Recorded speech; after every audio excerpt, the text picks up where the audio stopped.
दुर्गा देवी का फैसला, राज का अंत या नई शुरुआत। बड़े घर की दीवारों के अंदर आज ऐसा तूफान उठा जिसे देखकर हर कोई हैरान रह गया। सालों से अपने धैर्य और मर्यादा से घर को संभालने वाली दुर्गा देवी आज पहली बार अपने असली रूप में दिखाई दी, न्याय की देवी बनकर।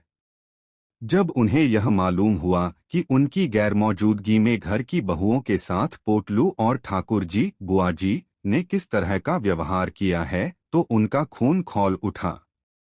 वो चुप रहने वाली नहीं थीं। इस बार उन्होंने ठान लिया था, जो गलत है उसे घर से बाहर का रास्ता दिखाना ही होगा। दोपहर का वक्त था। पूरा परिवार बैठक में जमा था। जैसे ही दुर्गा देवी सीढ़ियों से नीचे उतरी, सबकी सांसें थम गईं।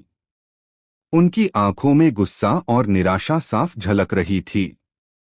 उन्होंने बिना कुछ बोले पोटलू और ठाकुर जी की तरफ देखा और फिर ठंडी आवाज में कहा, आज से तुम दोनों इस घर में एक कदम भी नहीं रखोगे।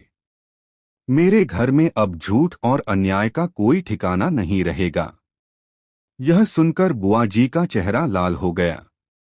वह फौरन बोली, अरे दुर्गा, ये घर सिर्फ तुम्हारा नहीं है, हमारी भी हिस्सेदारी है। लेकिन दुर्गा देवी ने शांत पर दृढ़ स्वर में कहा, हाँ, यह घर सबका है, लेकिन इसका सम्मान सिर्फ वही कर सकता है जो परिवार की इज्जत समझे। तुम दोनों ने तो इसे बाजार बना दिया। बुआ जी बिफर उठीं। उन्होंने ताने कसने शुरू कर दिए, अब तुम्हें हमसे नफरत हो गई है ना? क्योंकि तुम्हारी बहुएं तुम्हारे कान भर रही हैं। पर दुर्गा देवी ने पलटकर कहा, नहीं बुआ जी, मेरे कान किसी ने नहीं भरे। मेरी आंखों ने सब देखा है। पोटलू वहीं खड़ा सब सुन रहा था।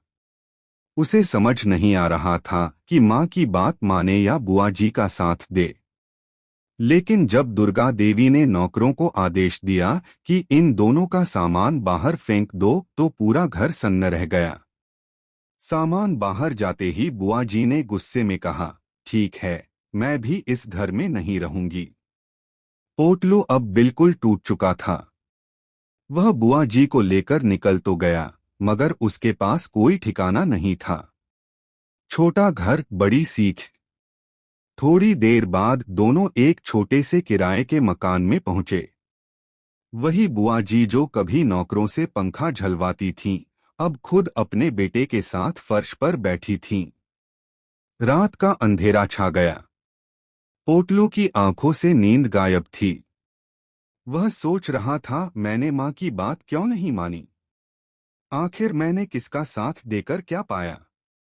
धीरे धीरे बुआ जी का गुस्सा भी पिघलने लगा। उन्होंने कहा, बेटा, शायद दुर्गा गलत नहीं थी। हमने ही हद पार कर दी थी। उस रात पहली बार पोटलू और बुआ जी को एहसास हुआ कि असली शान बड़े घर में नहीं, बल्कि बड़े दिल में होती है। दुर्गा देवी का छिपा मकसद।